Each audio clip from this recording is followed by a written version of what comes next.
I tell you what, now it's a thrill of a lifetime. I want to tell you this, it's a thrill of a lifetime to meet somebody that's become a true friend, somebody who's very, very special to me. Nikki Haley was born and raised in rural Bamberg, South Carolina. I was just talking to her about this. That town is smaller than Hull.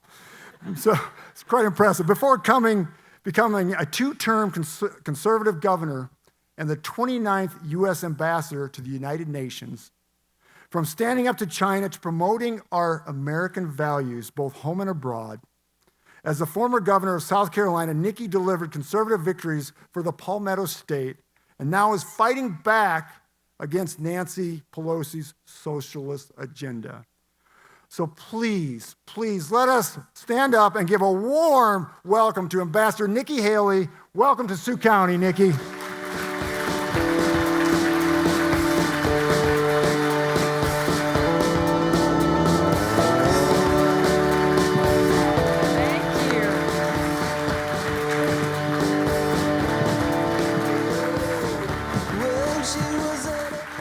Thank you so much. It's great to be here in Sioux County, and what a cool spot. I mean, this is just really amazing, and it's great to be here, and I've got to tell you, Iowa's a beautiful state, but what I love about it is it reminds me of where I grew up. I grew up in rural South Carolina. I grew up playing on a farm. My godparents had a dairy farm, and my best friend lived on a farm, and so it's what I've always known. So Iowa just does feel like home. But it's a pleasure to be with all of you today, and I'm so happy to help my friend Randy Feenstra. You know, we were in Iowa a couple of years ago, and we were helping, at that time, Joni Ernst. We had gone out and said we were going to support Marionette Miller-Meeks and Ashley Henson, and I got to tell you, you grow them strong in Iowa. You really, really do. And if I say anything to you, as I've traveled this country and we are focused on getting House members, senators, governors elected, don't let anybody tell you any different. Kim Reynolds is the best governor in the country.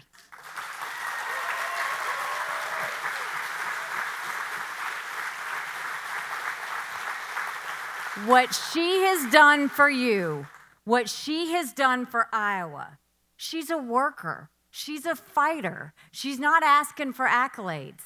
But she got you through COVID and never missed a beat. She's never stopped cutting taxes for you. She's never stopped watching out for kids. She's never stopped focusing. You're not going to see her peacocking on TV.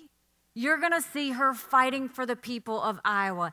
And Kim, I am so proud to call you a friend, but I'm proud to see a strong, good female governor knocking it out of the park. You keep doing what you're doing.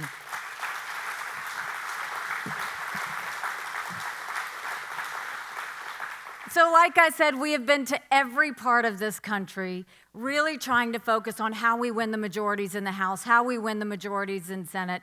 36 governors' races. If we ever saw the importance of a governor, all you had to do was think about COVID and the right governors and what they did. And as we're looking at that, there was no way we weren't going to come here for Randy Feenstra. I mean, first of all, the guy is so normal, right? We need normal people in D.C. We really need normal people in D.C. I mean, you look at what's happening across our country, and the part that bothers me so much is here you have families, and they're having to pay more money at the gas pump, and that's how they get to work. They're having to pay more money at the grocery store, and that's how they feed their families. What you're seeing right now is the average American family is having to spend more than $6,000 a year than they did last year. Now, when Michael and I were raising our small kids, do you know where we would have gotten that $6,000 a year from? A credit card. And interest rates are going up. That's what's happening to American families. The average American has $12,000 in savings. Biden will tell you, oh, families can handle it. They have plenty in their savings account. No, they don't. And on top of that, We are $30 trillion in debt. We are borrowing money to make our interest payments. That's a national security threat. We now have more debt than we have in our economy, and we haven't had that since World War II. You know what? Randy Feenstra sponsored a bill to say we had to stop that. We're not going to spend more than we make. He's fighting for a balanced budget. Give him a hand. He's knocking it out of the park.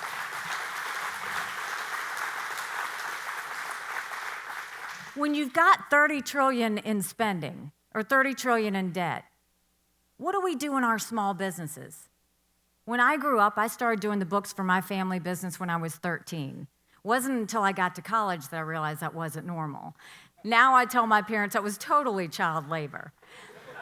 But what we learned in that family business is when times are tough, you stretch that dollar, you get creative, and you get smart.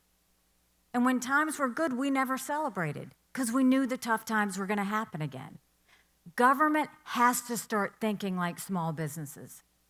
When you go and you see this kind of spending, the part that bothers me the most, do you know in the last spending bill, they passed 5,000 earmarks totaling $10 billion with a B. You know who didn't do that? Randy Feenstra didn't ask for one single earmark, and we thank you for that.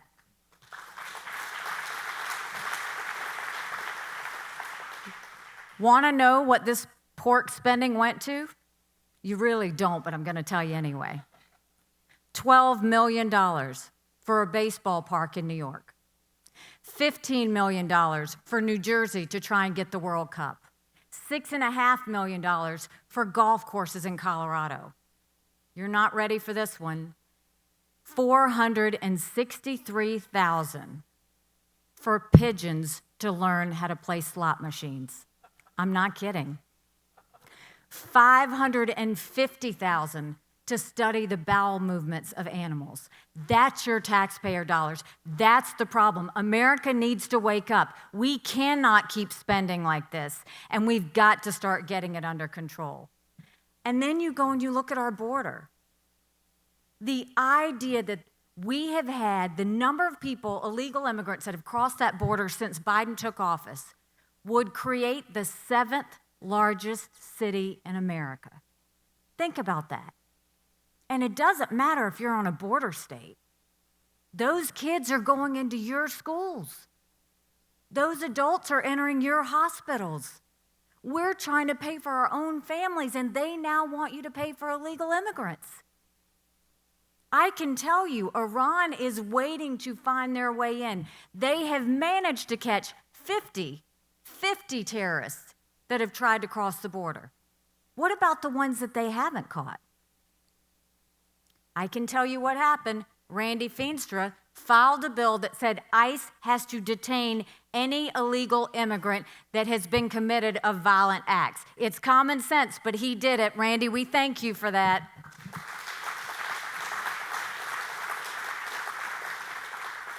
You know what you have to remember is we're a country of laws. The second we stop being a country of laws, you give up everything this country was founded on. My parents came here from India. They put in the time, they put in the price. They are offended by what's happening on the border. And the part that pains me is you've got so many legal immigrants that are more patriotic than Americans these days. They fought hard to get here. They feel like they have to give back to stay here. And we're watching that happen on the border. And then look at education. Everybody wants to say that COVID is the reason that we're having problems in schools. We had problems in schools before COVID ever happened. Did you know pre-COVID, 66% of fourth graders in this country are not proficient in reading? Pre-COVID, 66% of eighth graders are not proficient in reading or math. Then you go and you take 2 years of lockdowns, and you look at a kid in rural Challenge, South Carolina, when during COVID, both his parents had to work. And all of a sudden, he's using a screen he's never used before, connected to a hotspot on a school bus down the street. Now remember, he's in 3rd grade. What's he learning? Fractions? History? Reading? Do you think the teachers' unions are going to tell his parents they have to hold him back? You think we have labor issues now. Wait till 5 years from now. You won't have kids graduating high school.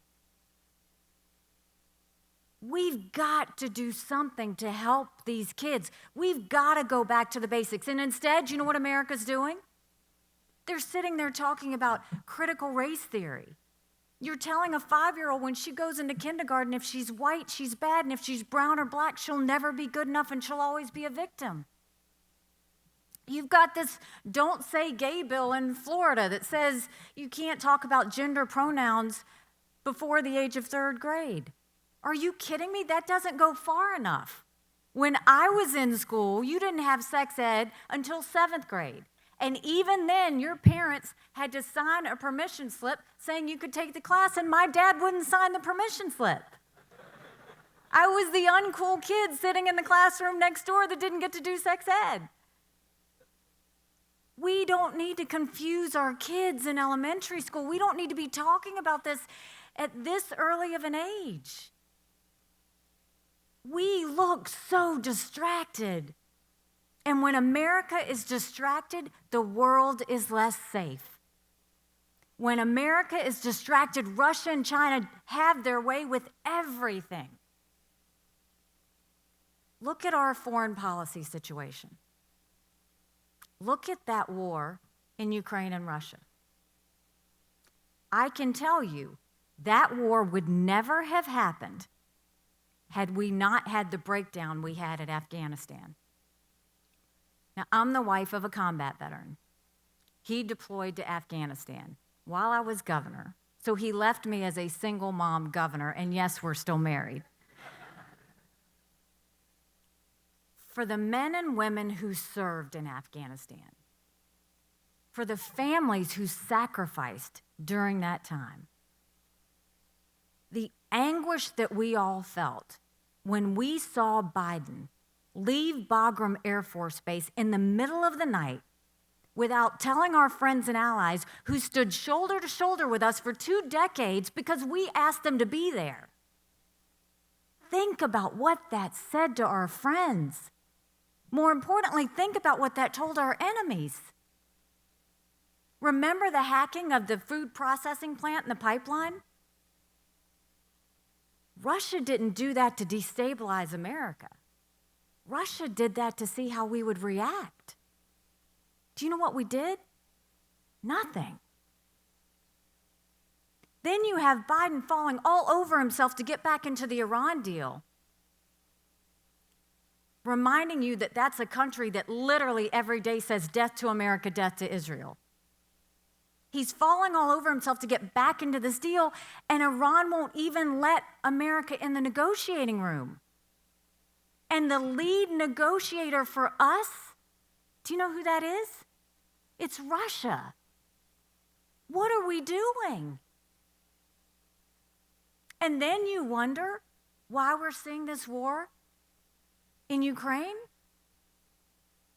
The lesson of this is when tyrants and enemies say they're going to do something, we have to believe them. China said they were going to take Hong Kong, they did it. Russia said they were going to take Ukraine, they're trying right now. China says Taiwan is next, we better believe them.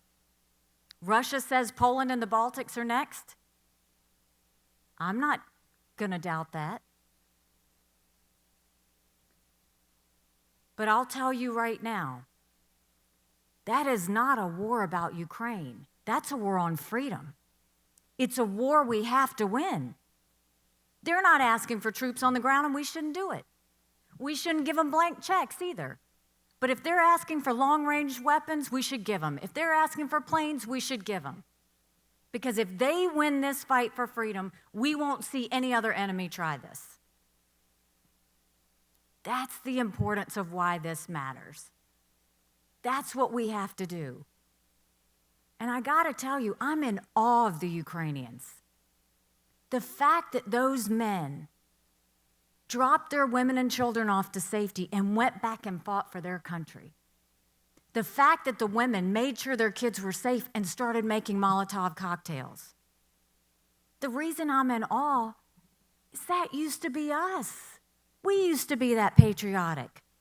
We used to fight for our country. We used to say we'll do anything and everything to do that. We need to get that spirit back again. This national self-loathing that is happening across the country is killing us. The idea that they're saying America is a bad country, that the people are oppressed, that America's a racist country. If America was a racist country, I would not have been elected the first female minority governor in the country. And what's that teaching our kids? I can tell you, when I was at the United Nations, I dealt with many countries that hated America. It was one of the best parts of my job, defending this country that I love so much. It's also why I wear heels, not as a fashion statement, it's for kicking. But hearing those countries tell me they hate America, that's one thing. I will never get used to Americans telling me they hate America. You should never get used to them saying that. Because what I knew in the back halls of the United Nations was they loved what we stood for. They loved that we had freedom of speech, freedom of religion, free to do and be anything we wanted to be without government getting in the way. And I saw when America was strong, the world was at peace. When we spoke, the world listened. What we did, the world followed. Who we are, the world wants to be. We have to remember what that feels like again. But I have faith. We're going to be okay. Because sometimes we have to hit rock bottom to know where up is. Well, we're there. Now we've just got to get up and do the hard work. Now we've got to say, okay, let's remember who we are, what we believe in. It's faith, it's family, it's freedom. Because right now, what's happening in the world is countries are having to choose a side.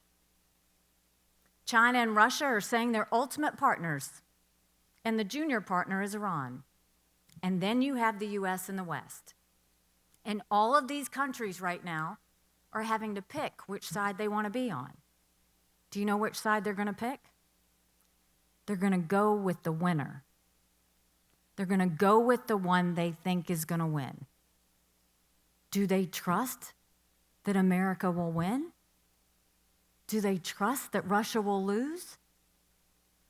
We have to win. And we will win. When we get that patriotic spirit back, when we start to realize that this is the best country in the world, that's when we start winning. But we got to act like winners. We got to fight like winners. We got to be like winners. And I know that we will do that. And we do that by electing great people. You have a great one in Randy Feenstra. You've got to make sure we keep him because we need more normal people there than not. But let me tell you, he hasn't forgotten where he's come from. He's strong. He's respected. He goes to D.C., he does his work, and he hauls it back home. So let's make sure we fight for him. And let's remind you that you have one fantastic congressman. He's pro-life, pro-Second Amendment, pro-farmer, pro-freedom. Give it up once again for your Congressman, Randy Feenstra.